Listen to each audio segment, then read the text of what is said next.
Hello, my lovely duckies. Welcome to the Boneyard, and I'm your host, Caster. Now, this time around, I thought we'd talk about anime for a change. So, I want to talk about ReZero, Starting a Life in Another World Season 2. Well, when this show first started, back a couple years ago, was it 2016, I think, or maybe earlier? I don't know. I think it was 2016, 2017. I don't know. It's been too long between seasons.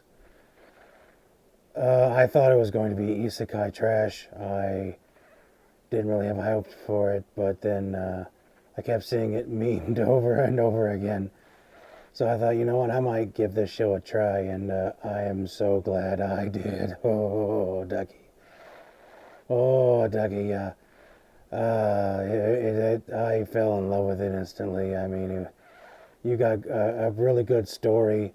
You got a really good premise. It follows the same isekai premise, But guy, hey, I'm in a world, and it's like a video game. But that quickly, turns it on its head real quick, and you realize that it's not gonna be fun. Mm-mm.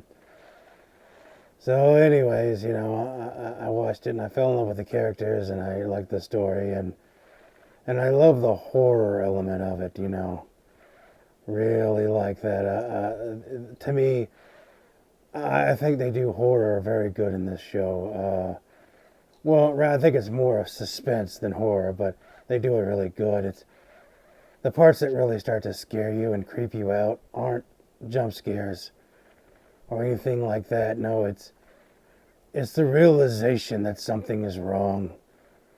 You think you're going all fine, and then all of a sudden, someone says the most scariest thing in this series.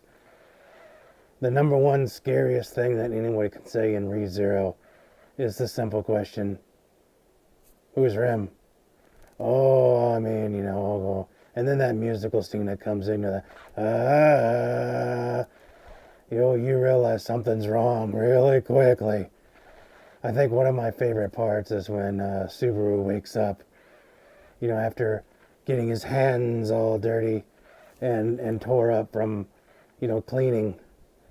And then when he wakes up, his hands are healed. And the only reason for that is because he died in his sleep somehow.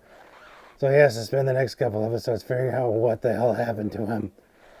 Tell me that's not creepy. So, anyways, let's talk about season 2, shall we? And I tell you what, Dougie, they hit the ground running on season 2. I thought it was going to be more like recap, and it's going to take at least an episode to get into something. No, Dougie, no. No, they started that crap really quickly.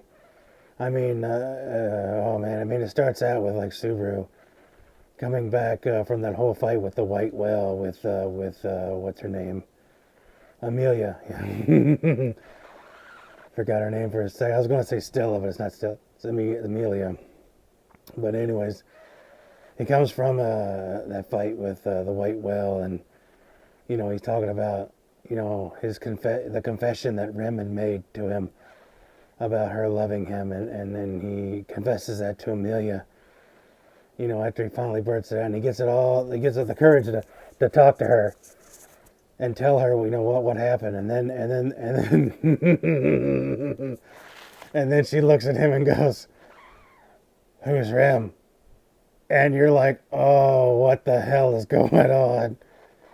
And I mean, my thoughts were the same as Subaru's at that point. I thought we beat the whale. What the hell happened? And then we see what happened after that. Oh man, we got two more. The Sin Archbishops. Oh, the witches cult. Oh, Dougie, and they look mean. They look mean too. We haven't seen what the bishop of I think it's Greed. I mean, yeah, he can wipe stuff out instantly, but we haven't really seen too much of what he can do, other than he can just wipe a whole carriage out. We know he's powerful. Oh, but they really haven't explained what his power or anything is. And then the other guy, the Archbishop of Gluttony. Oh man, or as I like to call him, the Living Thesaurus, because that's all he does is just start talking about adjectives. But oh, he's kind of scary, I tell you that. I tell you what, Castor was worried with that fight with Rem, and oh man, I was like, please don't let her die. I love Rem so much. Oh man, she's best girl in that show. Oh, and she's such a sweetie. Would you call her a female simp at this point? You know, because honestly, I would have dumped Amelia's ass a long time ago and not have got Rem's cute ass. Oh man, I'd have to forget about her beating my ass a couple times and killing me, but I think we can get over that. She does have a sweet side, you know, but I'm on Team Rem. Oh boy. As a side note, I would hope that this season we get to see more of Ram,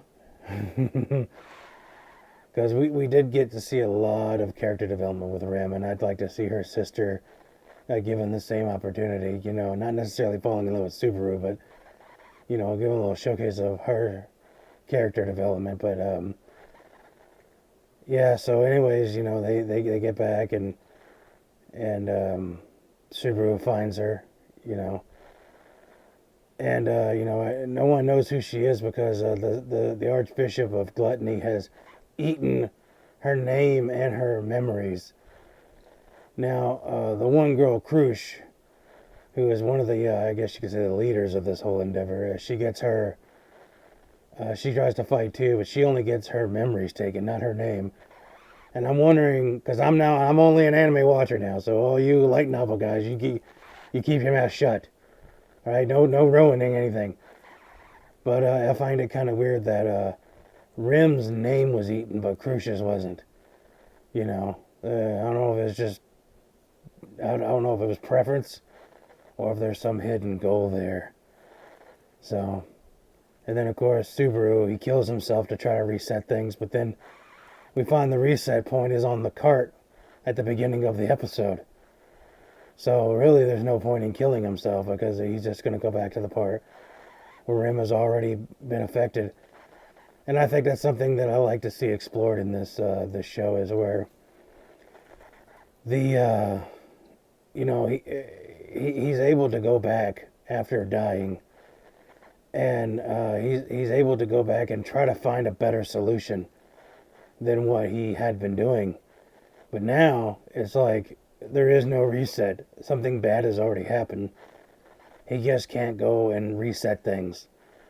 So now he has to actually, you know, figure out, you know, what to do now. I mean, he did before, but at least he could just keep resetting and know that there's a way through it, that all the bad stuff hasn't happened yet. Now the bad stuff has happened, and now he has to figure out how to, you know, get through that.